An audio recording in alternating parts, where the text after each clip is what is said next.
Assalamualaikum warahmatullahi wabarakatuh. Membaca daripada kitab Al-Usus wal Muntalaqat karya Al-Habib Abu Bakar Al-Adni bin Ali Al-Mashhur daripada Al-Qismu Al-Thalith Al-Ilmu Bil-Alamat Al-Kubra, muka surat 346. نصت الأحاديث الشريفة على العلامات الكبرى اليقينية وهي 10 علامات أو 10 آيات متتابعة الوقوع، إلا أن الأحاديث لم تذكرها جملة واحدة في حديث واحد، بل اختلفت روايات الأحاديث في التعداد، ويكاد أن يكون الحديث الذي أخرجه مسلم عن حذيفة رضي الله عنه أشمل الأحاديث ذكرا لهذه الآيات العشر. Hadis yang mulia telah menyatakan secara jelas tentang alamat-alamat kiamat yang kubra secara yakin. Terdapat 10 alamat ataupun 10 tanda yang datang secara berturut-turut. Cumanya hadis-hadis tersebut tidak menyebut ke-10 tanda-tanda itu secara berkumpul di satu tempat. Bahkan terdapat perbezaan di antara hadis-hadis pada bilangan. Maksudnya ada yang menyebut kurang daripadanya.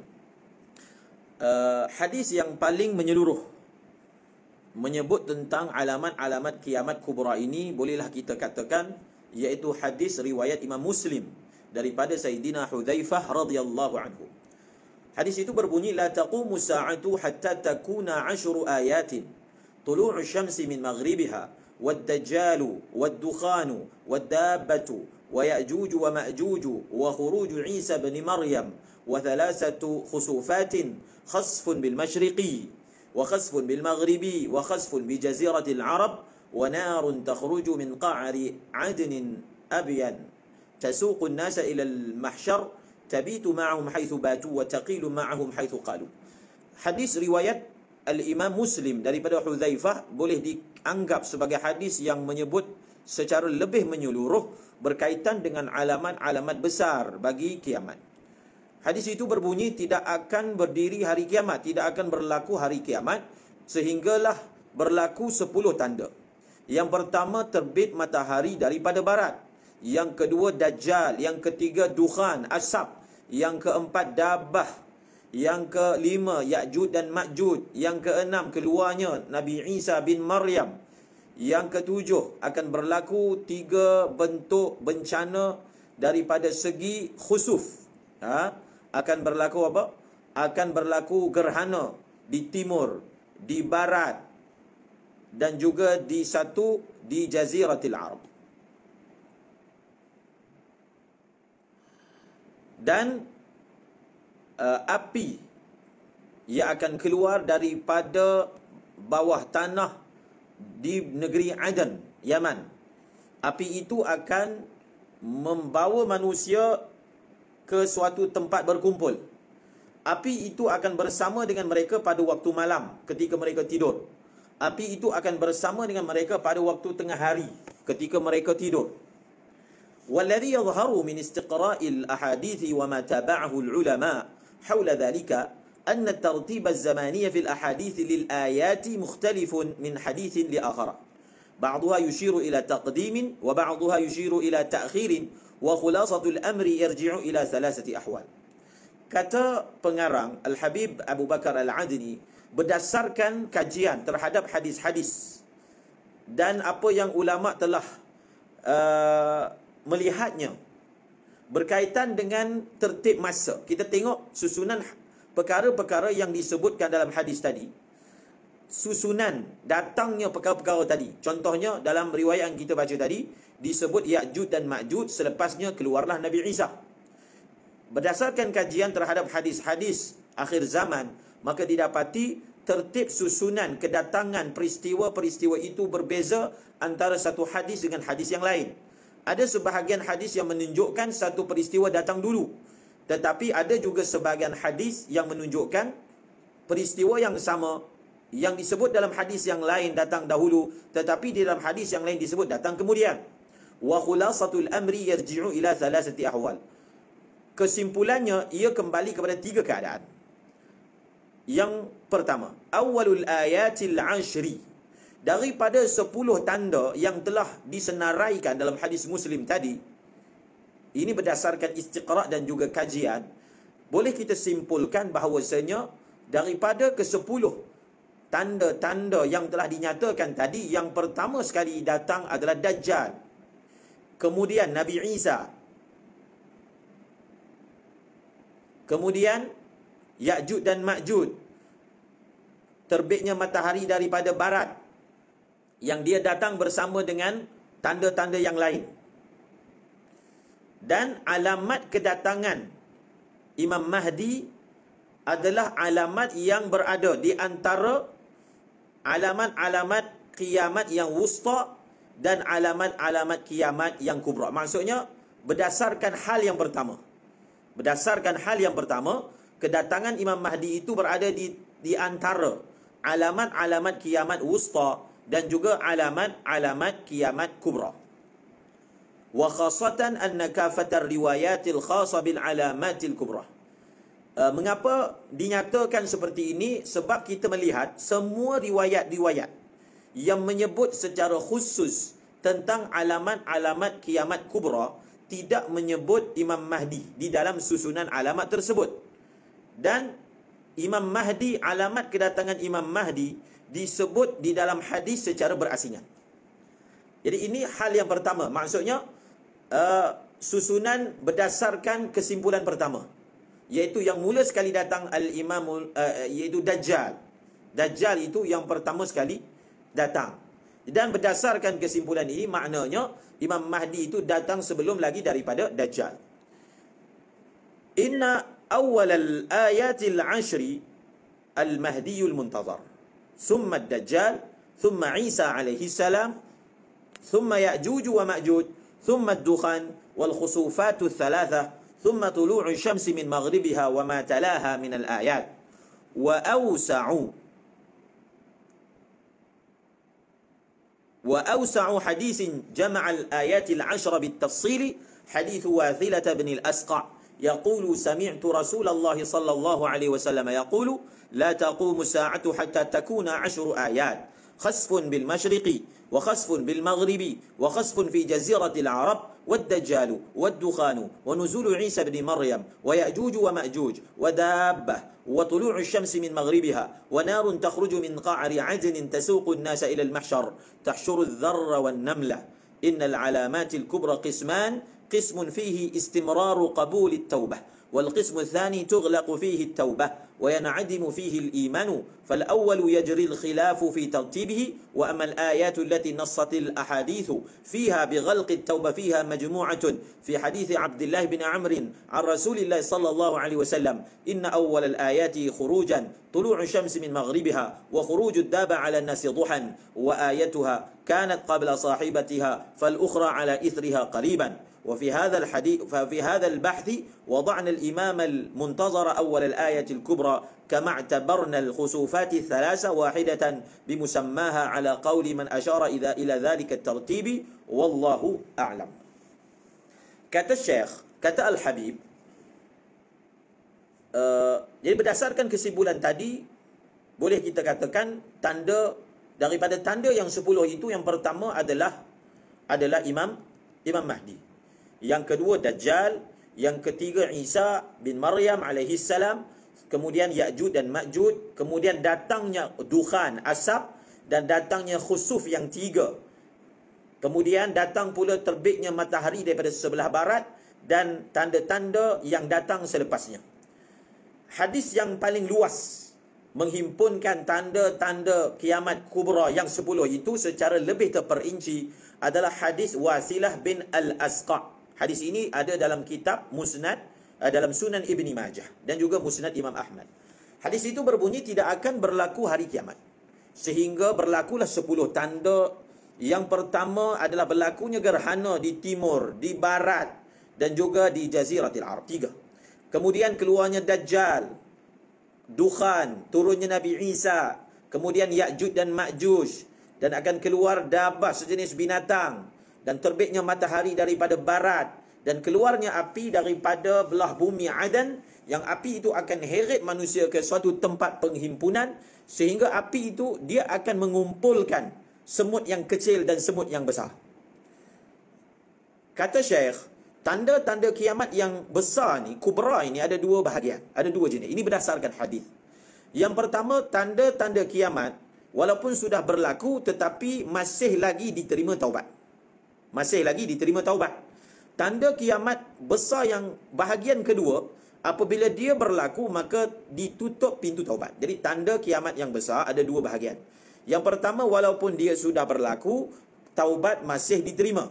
Yang kedua, tanda kiamat yang besar yang apabila dia berlaku maka tidak lagi diterima taubat dan tidak lagi diterima iman, iaitu apabila terbitnya matahari daripada sebelah barat. Maka bahagian yang pertama itu, tanda-tanda kiamat besar yang masih lagi boleh diterima taubat itu, berlaku perselisihan tentang susunan dia. Contohnya Imam Mahdi, Ya'juj dan seumpamanya. Adapun tanda-tanda kiamat besar yang hadis menyebut secara jelas bahawasanya apabila ia berlaku ditutup pintu taubat, maka dia terhimpun di dalam hadis riwayat Abdullah bin Amr bin Al-As daripada Rasulullah sallallahu alaihi wasallam. Hadis ini ada dalam kitab Sahih Muslim. Sesungguhnya tanda yang pertama akan keluar. Maksudnya tanda pertama, walaupun hadis ini sebut tanda yang pertama, tapi bahagian yang kedua, iaitu terbitnya matahari daripada sebelah barat dan keluarnya dabatul ar kepada orang ramai pada waktu duha, dan wa ayyatuha kanat qabla sahibatiha fal ukhra ala ithriha qariban. Mana-mana daripada tanda yang datang sebelum kawannya, maksud sebelum tanda yang lain, maka pasti yang lain itu akan datang menyusulinya dalam masa yang dekat. Itu dalam hadis riwayat Muslim. Dan kata Syekh Al-Habib, di dalam perbahasan ini kami menjadikan tanda dalam bentuk kedatangan Imam Mahdi yang ditunggu-tunggu sebagai tanda kiamat besar yang pertama. Seperti mana kami telah kumpulkan menjadi satu 3 gerhana, peristiwa gerhana yang akan berlaku itu, walaupun 3 peristiwa, tetapi kami nomborkannya dalam satu nombor sahaja dan akan menyusuli. Wa mimman akadah, antara ulama yang mana menyebut secara pasti bahawasanya kedatangan Imam Mahdi adalah tanda kiamat besar yang pertama adalah Al-Syekh Al-Barzanji dalam kitabnya Al-Isya'ah. Al-Isya'ah adalah sebuah kitab yang dikarang oleh Alama Al-Barzanji, Al-Isya'ah fi Ashratis Sa'ah. Beliau menyebutkan dalam bab yang ketiga pada tanda-tanda kiamat yang besar, tanda-tanda kiamat yang menakjubkan, yang mana selepas tanda-tanda besar itu akan datangnya kiamat. Beliau sebut banyak, tetapi antara tanda tersebut adalah kedatangan Al-Imamul Mahdi, dan beliau sebut wahiya awwaluha. Ini adalah tanda yang pertama daripada tanda-tanda yang besar. Wa ya'ti tasalsulul alamatil kubra al-yaqiniyatil 'ashri 'ala al-qawl tsani wa huwa ma rattabna 'alaihi al-'arda fi kitabina hadza kattali. Dan akan datang susunan dan tali temali tanda-tanda kiamat yang besar yang disifatkan oleh Al-Habib sebagai tanda-tanda kiamat yang yakin. Yang yakin. Dan ini berdasarkan qaul yang kedua. Dan susunannya seperti berikut yang kami bentangkan dalam kitab ini. Maka ini yang beliau puas hati dengan susunannya, iaitu pertama Al-Imamul Mahdi. Ingat, pertama Al-Imamul Mahdi. Yang kedua Dajjal. Yang ketiga Nabi Isa. Yang keempat Ya'juj dan Ma'juj. Yang kelima Khusufatis Thalatha, gerhana yang 3. Yang keenam Dukhan. Yang ketujuh terbit matahari daripada sebelah barat. Yang ke-8 Dabah. Yang ke-9 api yang keluar daripada bawah tanah, daripada bahagian bawah Adan. Yang ke-10 apa dia? Yang ke-10 tiupan sangkakala. Setiap daripada 10 ini akan menyusul perinciannya. Maka seperti mana telah dinyatakan tadi bahawasanya kedatangan Al-Imamul Mahdi Al-Muntazar Al-Mubashshar bihi menduduki tertib ataupun susunan yang pertama, maka disebutkan di sini secara terperinci berkaitan dengan Al-Imamul Mahdi. Al-Syekh Al-Habib telah menyifatkan period ataupun fasa zaman Imam Mahdi itu sebagai period al-istiqrar. Apa dia? Dia menyebutkan sebagai period al-istiqrar. Apa maksud period al-istiqrar ataupun marhalatul istiqrar? Iaitu beliau sifatkan sebagai suatu masa, suatu fasa yang ada kestabilan. Istiqrar maknanya kestabilan. Al-marhalatul mahdiyah. Beliau gelarkan marhalah ataupun fasa ini sebagai al-marhalatul mahdiyah. Al-marhalatu al-mahdiyah. وهي المرحلة التي كثر فيها اللغط والاختلاف بين أهل العلم والمذاهب. Marhalah ataupun fasa kedatangan Imam Mahdi ini adalah suatu fasa yang banyak berlaku perselisihan, banyak berlaku keriuhan di antara ulama yang mereka mempunyai madhab-madhab ataupun pandangan-pandangan yang berbeza. Kita biasa dengar kan, masing-masing mengatakan bahawasanya fasa inilah fasa Imam Mahdi, si fulan lah adalah Imam Mahdi dan seumpamanya. Maka di sini dinyatakan wal ikhtilafu fi mithli hadhihi al-umuri hikmatun daruriyatun la ya'lamuha katsirun minan nas. Sebenarnya kata Al-Habib, berlaku perselisihan tentang marhalah Imam Mahdi ini terdapat suatu hikmah yang sangat penting. Terdapat satu hikmah yang sangat penting yang tidak diketahui oleh ramai orang. Tidak diketahui oleh ramai orang.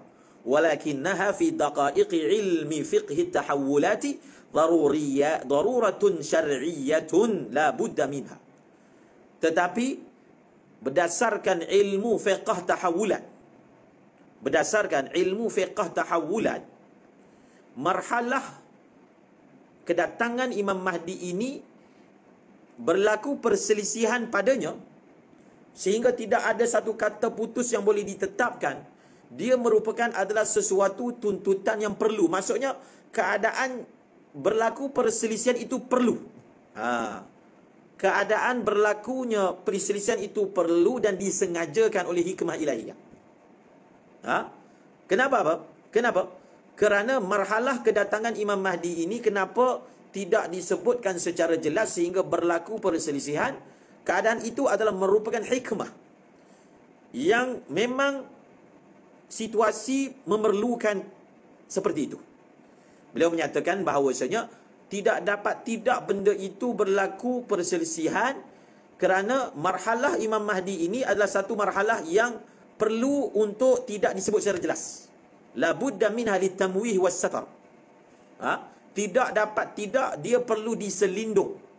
Tidak dia perlu dikaburkan, disembunyikan. Wali ishghalil aqlami wa dhawil ahlami wal islami wa bil riwayati wal aqwali fiha la yalzamu fiha ifsahu wal bayli sirrin ya'lamuhu al khaliq subhanahu wa ta'ala. Dan supaya apa? Supaya menyebutkan penulisan-penulisan ulama cendekiawan yang mengkaji riwayat, maka lazim daripadanya dia itu tidak disebut secara jelas. Kerana apa? Kerana rahsia yang diketahui oleh pencipta Allah Subhanahu wa taala. Pencipta iaitu Allah Subhanahu wa taala. Haitsu innal, kenapa? Ini hikmahnya. Haitsu innal ittifaq al-mutlaq fi mithli hadhihi al-umur al-masiriyah يبرز للكافر والأعداء أمرا من أمور المستقبل ربما بنى عليه الخصم مواقف ذات أبعاد خطيرة على الناس. Ini hikmahnya. Hikmahnya apa? Kerana sesungguhnya ittifaq, maksudnya satu kalimah sepakat tentang masalah Imam Mahdi, benda yang akan datang ini akan menzahirkan kepada orang kafir, akan menzahirkan kepada musuh-musuh Islam, musuh-musuh Imam Mahdi tentang urusan masa depan, future. Akan menzahirkan, akan mendedahkan rahsia masa depan kepada orang bukan Islam berkaitan dengan Imam Mahdi. Yang mereka mungkin ejen Dajjal. Mereka akan memusuhi Imam Mahdi. Apabila rahsia itu menjadi suatu rahsia yang bukan lagi rahsia, maknanya daripada tempatnya datang itu memang disebut secara spesifik, namanya disebut secara spesifik, keturunannya, kampungnya, jalan tempat tinggalnya, kalau disebutkan secara spesifik sehingga tak ada sebarang kekaburan padanya, barangkali kata beliau, orang bukan Islam, musuh-musuh akan lakukan suatu tindakan-tindakan yang membahayakan orang ramai. Membahayakan orang ramai. Wa ma'a hadha at-tamwih syar'i fa innal adha wal qatl wat tashrid yasilu ila al-'adid min syara'ih ahli al-bayt wa man irtabata bi fi ukhrayat az-zaman wa yastafhilu al-bala'u baina hamalat al-qarar limulahaqati akhbar wa athar hadha al-imam al-muntazar والكل لا يعلمون ولا يدركون حقيقة المسألة وما أراد الله بها من خير للأمم والشعوب. Walaupun dalam keadaan hadis-hadis Imam Mahdi itu disebutkan dalam keadaan secara kabur dan tidak spesifik, pun begitu masih ataupun pun begitu berlakunya gangguan, pembunuhan, pengusiran.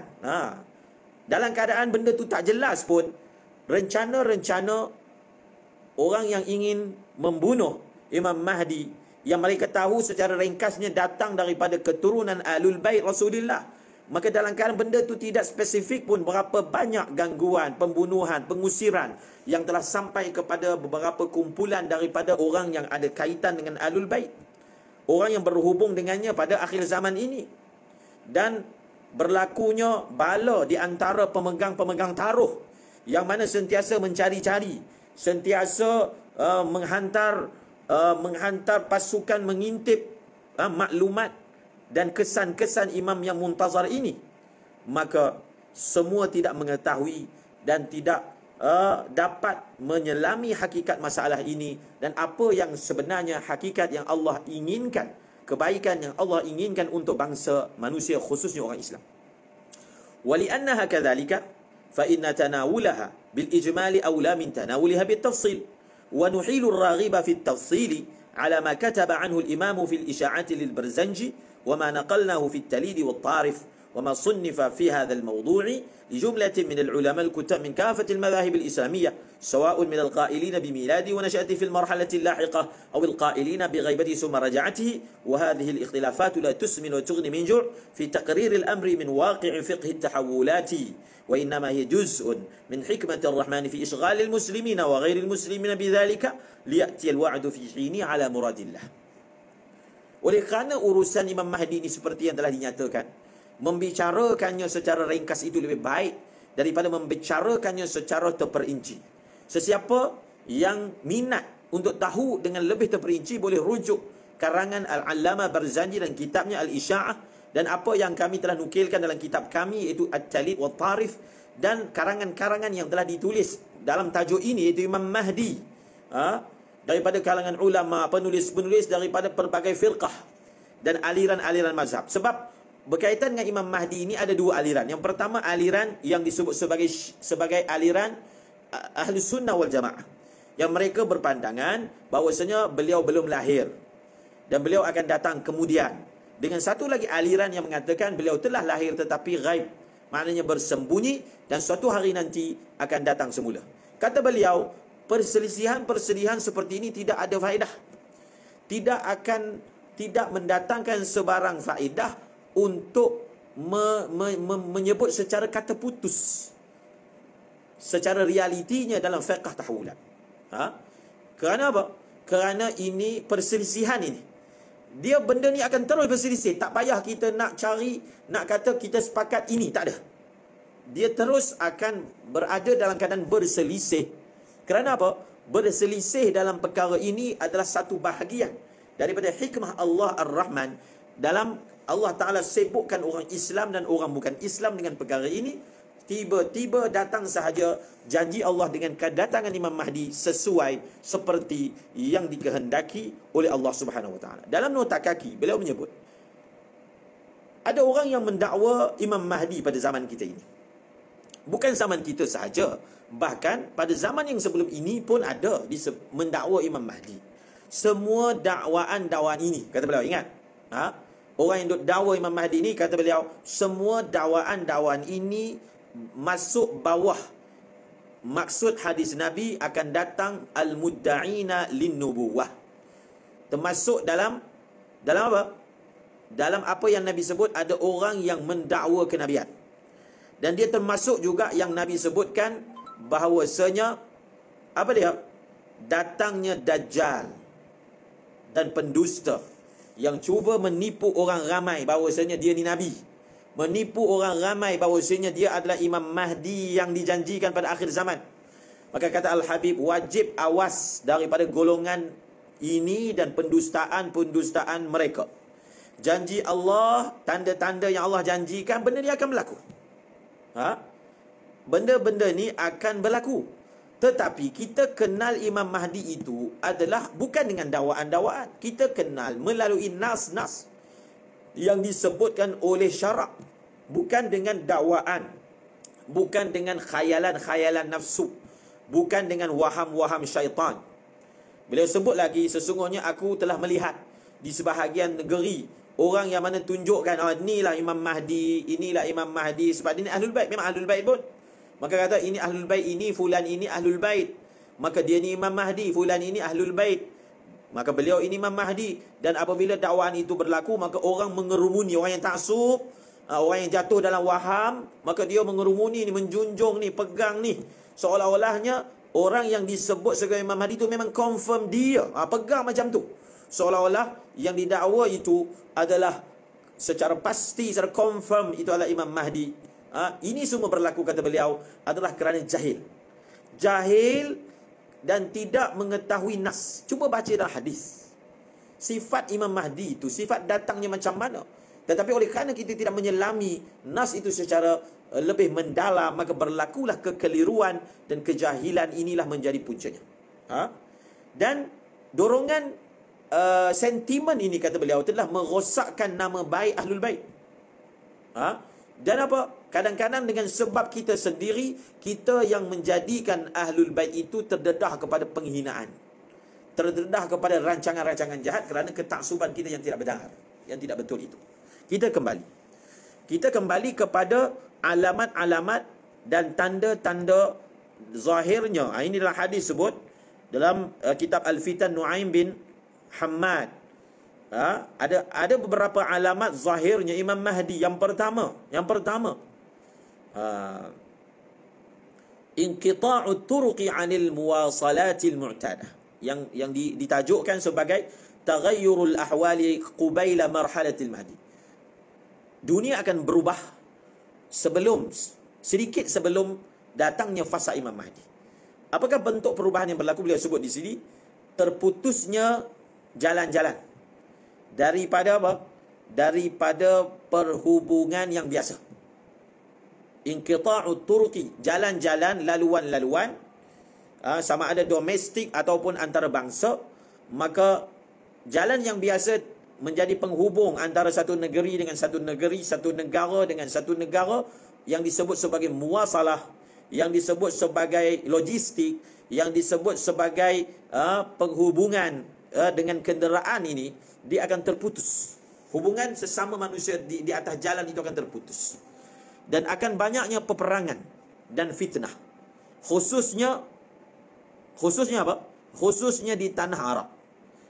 Dia adalah seumpama buah dan hasil daripada apa yang berlaku pada zaman yang sebelumnya. Azan.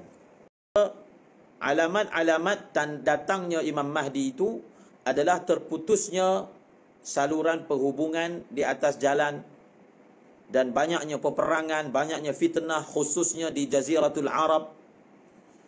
Dan semua ini, maknanya banyaknya peperangan, banyaknya fitnah, sehingga logistik tergendala. Maka ini boleh kita katakan merupakan hasil daripada perkara yang berlaku dalam marhalah sebelum marhalah Imam Mahdi. Perkara ini diisyaratkan dalam sepotong hadis yang berbunyi, idzan qata'atit tijarat wat turuq wa kathratul fitan. Bahwasanya datangnya Imam Mahdi itu apabila perdagangan itu tergendala. Dagangan sesama orang ini tergendala. Dan hubungan logistik di atas jalan ini tergendala. Dan banyaknya fitnah. Dan ada juga hadis yang berbunyi, la yakhrujul mahdiyyu hatta yaqtula min kulli tis'a sab'a. Tidak akan datangnya Imam Mahdi sehinggalah daripada 9 orang, 7 orang akan mati dibunuh. Itu alamat yang pertama disebutkan di sini. Yang kedua, tanda datangnya Imam Mahdi ni akan berlaku al-ihbatun nafsiyyu ladal muslimin wad-du'ful kulliyyu wasyu'uru bil hazimati amama al-ahdath al-muta'aqibah. Yushiru ila dhalika hadithu la yakhrujul mahdiyyu hatta yabsuqa ba'dukum fi wajhi ba'din. Yang kedua, antara alamatnya adalah akan berlaku putus asa. Akan berlaku apa? Akan berlaku putus asa dan rasa lemah, dan benda ini, perasaan ini akan menyeluruh. Semua orang dia rasa apa? Orang Islam akan rasa dah tak mampu nak buat apa dah. Kerana banyaknya peristiwa-peristiwa yang datang bersilih ganti, maka datangnya yang disebut sebagai al-ihbatun nafsi lada salih. Di kalangan orang saleh, di kalangan ulama ni, di kalangan orang-orang yang beriman ini. Di kalangan orang yang beriman itu, orang yang saleh di kalangan ulama, akan datangnya rasa dah tak boleh nak buat apa. Ihbat dengan ha, bukan dengan ha. Ihbatun nafsi. Akan berlakunya apa? Akan berlakunya keruntunan semangat. Runtuhnya semangat. Semua rasa apa? Semuanya rasa hazimah, dah tak boleh nak lawan dah. Dah tak boleh nak buat apa. Dengan pelbagai bentuk peristiwa-peristiwa yang datang satu demi satu. Dalam hadis yang mengisyaratkan kepada perkara ini, kata Rasulullah sallallahu alaihi wasallam, tidak akan datang Imam Mahdi sehinggalah setiap daripada kamu ludah muka orang lain. Yang seterusnya sayhatu Ramadan. Sayhatu Ramadan akan berlaku satu pekikan di bulan Ramadan. Yang ini disebut sebagai alamah kauniyah, alamat alam. Apa akan berlaku? Akan terdengar suatu suara pada bulan Ramadan. Maka kami bertanya, kata sahabat, kami bertanya, ya Rasulullah, wa mas sayhatu ya Rasulullah? Pekikan itu, suara kuat itu, apa dia ya Rasulullah?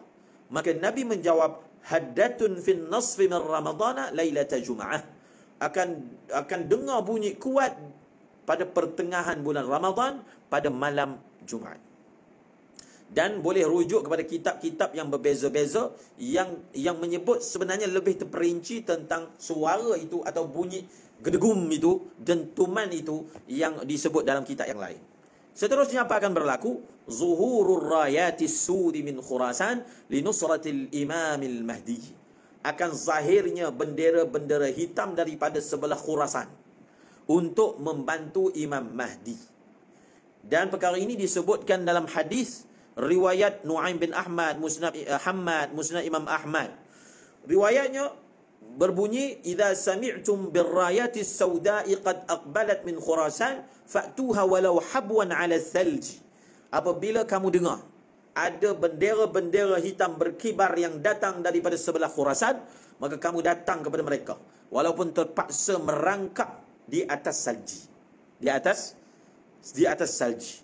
Ada riwayat yang berbunyi, kamu datang kepada mereka kerana bersama dengan bendera-bendera hitam itu ada khalifah Allah, iaitu Al-Imamul Mahdi.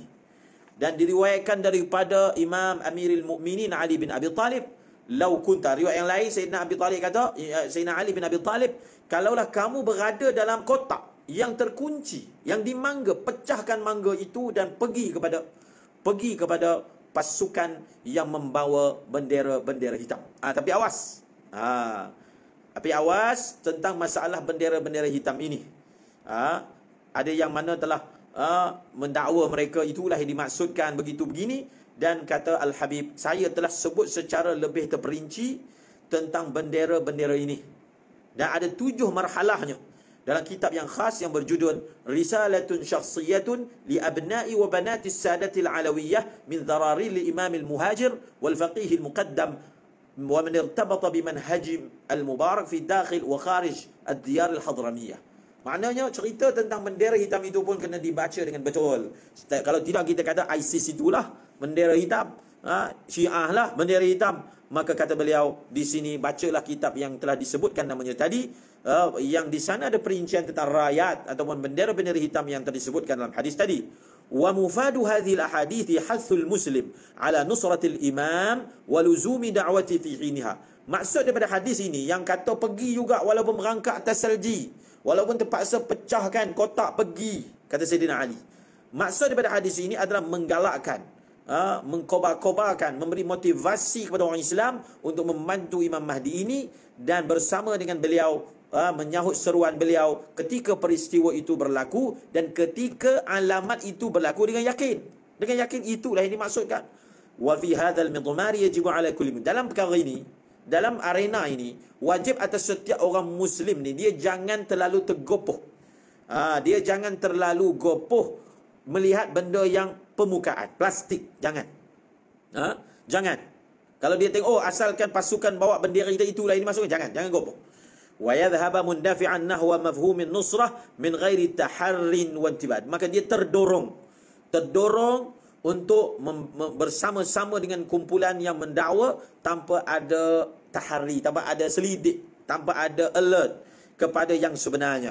Fa inna tashabuha adh-dhawahiri qad yuqi'u al-musta'jila fil khata'. Jadi oleh kerana kadang sesuatu yang tampil pada permukaan ni kadang-kadang menyebabkan orang yang gopoh ni dia jatuh dalam salah. Dia sangka inilah yang Nabi maksudkan, dia pergi join. Sebenarnya dia salah. Wa khasatan fil mazlumin min ahli al-baiti wa min muhabbihim. Iaitu khususnya yang kadang-kadang terpedaya ini, iaitu di kalangan ahlul bait yang dizalimi, dan di kalangan pencinta ahlul bait. Haitsu sekira-kira mereka ini terdorong dan ikut setiap siapa saja yang dakwa, maka dia ikut. Kerana sentimen kasih sayang itu kadang-kadang menyebabkan orang itu gopoh, dia pergi kepada kumpulan yang salah. Sebenarnya ada beza.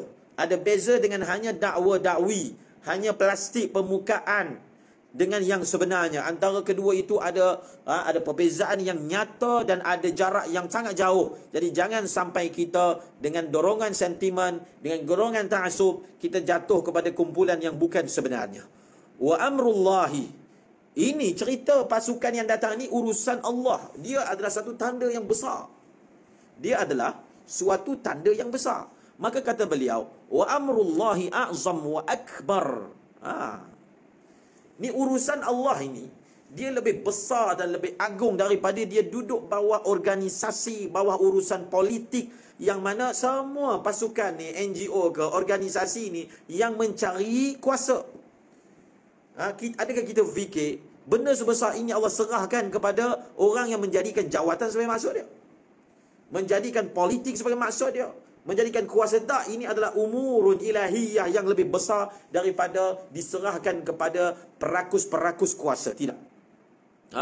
Yang mana tak mungkin urusan ini akan diserahkan kepada kumpulan-kumpulan yang kewujudan mereka hanya lebih mewujudkan jurang antara orang yang sembahyang, orang Islam. Maka faqaidatul fi'li wa raddil fi'li hiya ra'idatud dajli wad dajajilah 'abra tarikh tahawulat wa amma ma nahnu. Maka dia kata, kalau kita buat kajian lah pada fiqh tahawulat sepanjang sejarah, sifat-sifat yang mana berlakunya negatif, berlakunya respon buruk, ini semua adalah ejen-ejen Dajjal. Ini bukan yang menjadi sebab pengubah alam, tak. Ini sebenarnya tidak lebih daripada ejen-ejen Dajjal. Adapun pasukan yang disebutkan ini, maka dia hanya membawa keselamatan, kasih sayang, rahmat, dan mereka ini mewarisi kenabian dan membawa suatu khilafah yang manfaatnya lebih besar, mencakupi lembayungnya ke serata alam. Wa qad wasafatil ahadits, dan banyak hadis telah terangkan rupa Imam Mahdi itu, jalan hidupnya. Siapa yang nak lebih terperinci boleh baca dalam kitab kami At-Talid wa Tarif dan kitab-kitab yang lain. Tapi di sini akan disebutkan juga lebih kurang tentang sifat-sifat Imam Mahdi itu. Apa yang beliau akan buat? Pertama, ya'malu ala nashri sunnah wa imatatil bid'ah. Dia akan bekerja untuk sebarkan sunnah dan menghapuskan bid'ah. Akan sebarkan sunnah dan menghapuskan bid'ah. Dan beliau tidak akan apa? Tidak akan menjagakan orang yang tidur, tidak akan menumpahkan darah. Beliau akan berjuang untuk menghidupkan sunnah. Dan beliau akan menghidupkan agama di akhir zaman seperti mana yang dihidupkan oleh Rasulullah SAW. Ada nas hadis yang berbunyi, yubaya'ul mahdi bainar rukni wal maqam. Imam Mahdi itu akan dibaiat di antara rukun Yamani dan juga ada rukun Hajarul Aswad dan juga makam Ibrahim, dan beliau ini tidak akan menjaga orang yang tidur. Maksudnya dia bukan macam asyik semua nak bunuh orang. Bukan. Mendakwa daripada golongan Imam Mahdi, tetapi maksud dan sasarannya bunuh orang, timbulkan kekecohan. Ini Imam Mahdi disebutkan dalam hadis, orang yang tidur pun tak terjaga. Maknanya begitu sekali keamanan dan juga begitu sekali hikmah yang disebarkan. Dan antara sifatnya lagi, beliau akan menguasai dunia keseluruhannya seperti mana yang telah dikuasai oleh Zulkarnain Sulaiman AS. Dan yang seterusnya, beliau akan sebarkan agama Islam di kalangan orang-orang kafir dan akan membasmikan dan menghapuskan akidah Trinity. Di mana tempat sahaja beliau pergi, beliau akan menghapuskan Trinity, dan Trinity ataupun kepercayaan kepada salib ini akan sampai ke muncak kepada pembasmiannya itu bila datangnya Nabi Isa AS. Jadi bila Nabi Isa AS datang, antara perkara yang dilakukan oleh Nabi Isa AS iaitu Nabi Isa AS akan membunuh khinzir dan akan mematahkan salib. Maka suatu hari nanti akidah kesaliban ini, taslis ini ataupun Trinity akan lenyap daripada atas muka bumi ini. Yahthul malah, beliau akan menghamburkan harta dan mencukupkan keperluan bangsa segi ekonominya, akan mengagihkan kekayaan dengan penuh keadilan. Apalagi akan berlaku saat Imam Mahdi? Yaqta'ul mu'amalat ribawiyah wa siyasat al-iqtisad al-ra'samaliyah wa syuyu'i wa ghairiha min nazariyat al-iqtisad al-wad'iyah. Beliau akan menghapuskan sebarang bentuk transaksi dalam bentuk riba, dalam bentuk kapitalism dan komunisme, dan apa sahaja teori-teori ataupun ideologi ekonomi yang diasaskan oleh civil, yang bukan diasaskan oleh syarak, maka semua perkara ini akan dihapuskan oleh beliau. Yuwahidu ara' asy'ub al-'audi ila nizam al-khilafah wa inha'i bid'ati al-hizbiyyah wa takattul wa sira' al-tabaqi wal i'tiqadi wa ta'ifi wa siyasi. Dan beliau akan menyatu padukan saf-saf bangsa-bangsa umat Islam, membawa mereka kembali kepada jalan khilafah dan menghapuskan bid'ah apa? Bid'ah kepartian, bid'ah perkumpulan dan perkelahian dengan sebab kasta, dengan sebab mazhab, dengan sebab bangsa, dengan sebab politik. Ini semua akan dihapuskan dan mereka orang-orang Islam akan bersatu di atas satu kalimah sahaja. Bal wa yu'idul muslimina ila usulid diyanati fi ususiha al-mushtarakah ba'idan 'an at-tashriki wat-tabdi'i wat-tadlili 'inda qaumin wa ba'idan aidan 'an as-sira' al-madhhabi al-musayyas bi kulli suwarihi wa ashkalihi wa ba'idan 'an al-ifrat wal-ghulu fi al-i'tiqad 'inda al-akharin wa fihi 'an al-layth 'an Tawus qala 'alamatu al-mahdi an yakuna shadidan 'ala al-'ummali jawadan bil mali rahiman bil masakin. Maka beliau akan mengembalikan orang Islam pergi kepada asas agama, yang mana pada asas tersebut mereka semua bersatu dan jauh daripada mensyirikkan orang, membid'ahkan orang, menyesatkan orang, dan jauh daripada perbalahan dengan sebab aliran-aliran yang mana telah dipacu, ditunggang dengan segala bentuknya dan segala rupanya. Dan beliau akan jauh sekali daripada ifrat dan tafrid, berlebihan dalam perkara i'tiqad sehingga mengkafirkan orang lain. Dan diriwayatkan daripada Lais daripada Tawus, beliau berkata, alamat Imam Mahdi, beliau ini sangat tegas dengan gubernur-gubernur, dengan petugas-petugas, dengan penguasa-penguasa, dan beliau sangat bermurah hati dengan harta dan sangat mengasihi orang miskin. Ini disebut dalam kitab Al-Fitan dan isnadnya hasan. Hatta inna ba'da ulama'i marhalati yashukku fi kaunihi huwal mahdi al-mubashshar bi lima yarahu fihi min mukhalafati zahiril fatwa fil madhhab wa ila dhalika. Ini satu perkara disebut, sehingga ingat, bila Imam Mahdi datang, ada sebahagian ulama pula yang ragu-ragu, betul ke dia ini Mahdi? Betul ke beliau ini Mahdi yang mana diberi kabar gembira? Sebab ada pandangan-pandangan beliau yang mana bersalahan dengan zahir fatwa dalam mazhab. Pada ketika itu kita berkumpul dan mengikut beliau. Seterusnya apa yang akan dilakukan? Yusahihu mafhum al-hurriyyati wa huquqil insan wa yu'iduha ila mawqi' as-sahih min bawadil Islam as-samha wa yaqta'u at-tadakhulat ath-thaqafiyyah al-munharifah bikafati namadhijiha wa suwariha at-ta'limiyah wat-tarbawiyyah wal-i'lamiyyah wath-thaqafiyyah. Dan beliau akan memperbetulkan kefahaman berkaitan dengan kebebasan dan hak-hak manusia, human right. Dan beliau akan mengembalikan setiap kefahaman itu pada tempat yang betul, di atas asas-asas Islam yang toleransi. Dan beliau akan menghapuskan sebarang bentuk sebarang kesurupan, maknanya perkara-perkara yang menyusup masuk pemahaman yang songsang tentang budaya, rupanya dalam pendidikan, dalam pembelajaran, dalam media, semua perkara ini, segala bentuk media yang menyeleweng itu akan diluruskan. Kefahaman yang salah berkaitan dengan pendidikan, pentarbiyahan, itu semua akan diletakkan di atas jalan yang lurus. Seterusnya apa akan berlaku? Zuhurul barakah fil ta'ami wal intaj az-zara'i wal hayawani bi iqamati wa da'mi mabda'i al-iktifa'i az-zati wa tashih al-'ilaqat bainan nasi litasud ar-rahma wal mahabba wal wi'am khususan fil marhalati al-ula min istiqrar hayati siyasiyah wal iqtisadiyah. Akan zahirnya keberkatan pada makanan dan hasil pertanian dan juga binatang dengan mendirikan asas berpada dengan apa yang ada dan membetulkan hubungan sesama manusia. Supaya apa? Supaya rahmat, kasih sayang dan persatuan itu mengumumi, menjadi umum, khususnya pada zaman yang pertama, period yang pertama daripada period kestabilan kehidupan, kestabilan pentadbirannya dan juga ekonomi. Kemudian apa lagi akan berlaku? Imam Mahdi akan masuk dengan pertempuran. Pertempuran dengan siapa? Dengan tentera Sufyani. Dia ada peristiwa yang disebut Sufyani yang kedua. Sufyani awal, Sufyani tsani. Akan berlaku tentera Sufyani akan bertembung dengan Imam Mahdi. Apa akan berlaku? Sehinggalah tentera itu, Sufyani itu ditawan dan dibunuh di Syam. Dan apa lagi berlaku? Muhadanatul Rum wa ta'atul mulukil ardi lil Mahdi 'idda sanawat. وهي المرحلة التي تتقوى فيها شوكة الإسلام والمسلمين وتطبق الشريعة الإسلامية في كافة البلاد الإسلامية وتعود للأمة هيبتها أمام دول العالم وتقام الهدنة تلو الهدنة مع العديد من دول الكفر في المرحلة بما فيها دولة اليهود المعروفة في الأرض المحتلة لتجمن عن شن حرب ضد قرار الإسلام عدة سنوات يبرز فيها أمر الله بالعدل والاستقرار والأمن والبركة في الأرزاق والنيات والأنبات. Maka akan berlaku perjanjian dengan bangsa Eropah dan raja-raja atas muka bumi ini akan mentaati Imam Mahdi beberapa tahun. Dan dalam fasa ini adalah satu fasa yang begitu kuat kekuatan Islam dan umat Islam.